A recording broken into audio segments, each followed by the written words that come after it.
पकौड़े खाइए, गर्मा गर्म बैंगन के पकौड़े, एक बार खाओगे बार बार आओगे। सलोनी बहुत ही गरीब थी, लेकिन उसके हाथों के बने बैंगन के पकौड़ों में बड़ा ही स्वाद था। वाह बहन, तेरे हाथों में तो जादू है, जादू। बड़े मजेदार हैं ये बैंगन के पकौड़े। हाँ, शुक्रिया भैया, अपने आंगन में लगी क्यारी से ताजा ताजा तोड़ कर लाती हूँ बैंगन। सलोनी के पकौड़े दूर दूर तक फेमस थे। लोग दूर गांव से उसके पास पकौड़े खाने आते थे। सलोनी का पति महेश बीमार रहता था, जिस कारण वो कोई काम नहीं कर पाता था। पहले वो ठेला महेश ही लगाता था, लेकिन उसकी इतनी कमाई नहीं हो पाती थी। लेकिन जब से सलोनी ने पकौड़े बनाकर बेचना शुरू किए, तो उसके पास कई लोगों की भीड़ लगी रहती।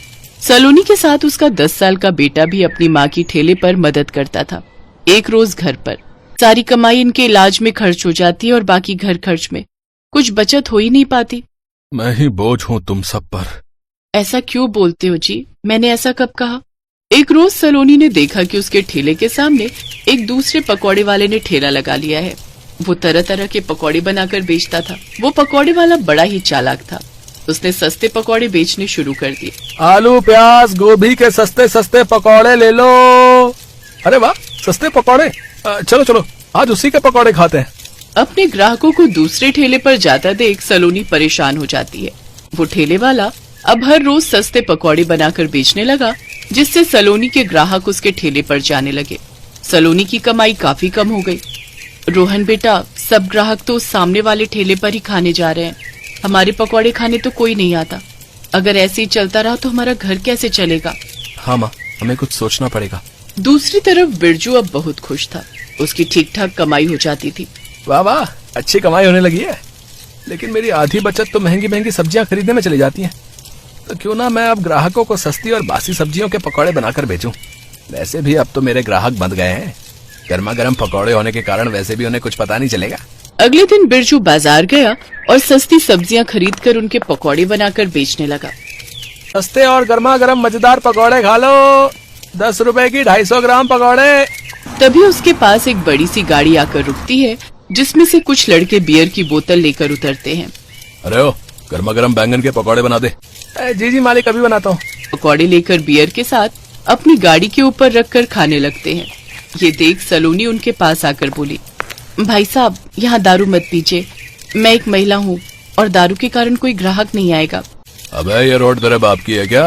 है? और वैसे भी तेरे ठेले पर तो कोई भी नहीं है। हम तो इस पकौड़े वाले के यहाँ खड़े हैं, तो तेरी क्यों चलती है रे? और अगर तुझे कोई दिक्कत है तो अपना ठेला यहाँ से हटा ले, समझी? तभी बिरजू भी आग में घी डालने का काम करता है। हाँ ठीक कहा साहब। अब वो लड़के हर रोज वहाँ आकर पकौड़े खाते और शराब पीते। ये देख अब सलोनी के पास बचे खुचे ग्राहकों ने भी आना बंद कर दिया। सलोनी अब बहुत परेशान रहने लगी। फिर उसके बेटे ने कहा, माँ लगता है ये ऐसे नहीं सुधरेंगे, हमें पुलिस को बताना होगा। तू ठीक कहता है बेटा। सलोनी ने पुलिस वाले को बुलाया, लेकिन वो उल्टा उसी पर चिल्लाने लगे। तुम लोगों को यहाँ ठेला लगाने की अनुमति किसने दी है? साहब आपके रहते हमें किस चीज की परेशानी है? जरा रुकिए, मैं अभी आया। बिरजू बहुत चालाक था। वो झट से गर्मा गर्म पकौड़े और कुछ रुपए लाया और उस पुलिस वाले को दे दिए। पुलिस वाले ने उसे कुछ नहीं कहा, लेकिन ममता के पास उसे देने के लिए कुछ नहीं था और उसे जल्दी वहाँ से ठेला हटाने की धमकी देकर चला गया। अब सलोनी दिन रात परेशान रहने लगी। एक तो वैसे ही काम नहीं चल रहा, ऊपर से ही पुलिस वाला इनकी दवाइयाँ भी नहीं ला पा रही और खाने के लिए भी घर में कुछ नहीं बचा है। लेकिन सड़ी गली सब्जियों के पकौड़े खाकर ग्राहक बिरजू के पास शिकायत लेकर आने लगे। अरे तुम्हारे पकौड़े खाकर तो मेरी तबीयत ही खराब हो गई। कल से पेट में बहुत दर्द है। मुझे भी डॉक्टर के पास जाना पड़ा बे। तुम्हारे सस्ते पकौड़े तो हमें बड़े महंगे पड़ गए बे। और मेरी बेटी तो बीमारी हो गई, अब वो अस्पताल में भर्ती है। ग्राहकों ने गुस्से में उसके ठेले को तोड़ना शुरू कर दिया। ये देख सलोनी ने सबको रोकने की कोशिश की। रुक जाइए, इन्हें एक मौका और दीजिए। जो हमारा नुकसान हुआ है उसकी भरपाई कौन करेगा? इसमें इसकी क्या गलती है? आप लोगों को ही तो सस्ते पकौड़े खाने थे, कम दाम में ऐसी ही चीज मिलेगी। ये सुनकर सभी ग्राहक शांत हो जाते हैं और वहाँ से चले जाते हैं।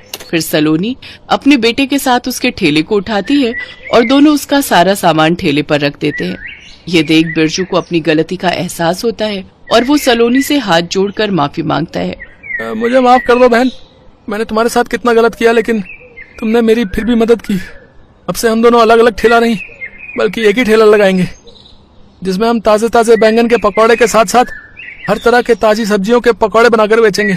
जैसा आपको ठीक लगे भाई साहब। उस दिन के बाद से दोनों ने एक ही ठेला लगाया, जिससे उनके पास खूब ग्राहक आने लगे। फिर सारे दिन में जो भी कमाई होती उसे वो आधी आधी बांट लेते। एक रोज वही तीनों शराबी लड़के वहाँ आए और पकौड़े मांगने लगे। से यहाँ शराब पीना मना भैया, आप कहीं और जाकर ये सब करिए, नहीं तो आपको पकौड़े नहीं मिलेंगे। बिरजू पर हाथ उठाना शुरू ही किया था कि तभी सलोनी और रोहन भी डंडा लेकर वहाँ आए। एक डंडा उन्होंने बिरजू के हाथ में दिया। फिर तीनों ने उन लड़कों की खूब पिटाई की, जिसके बाद वो अपनी गाड़ी में बैठकर फरार हो गए और फिर कभी वहाँ नजर नहीं आए।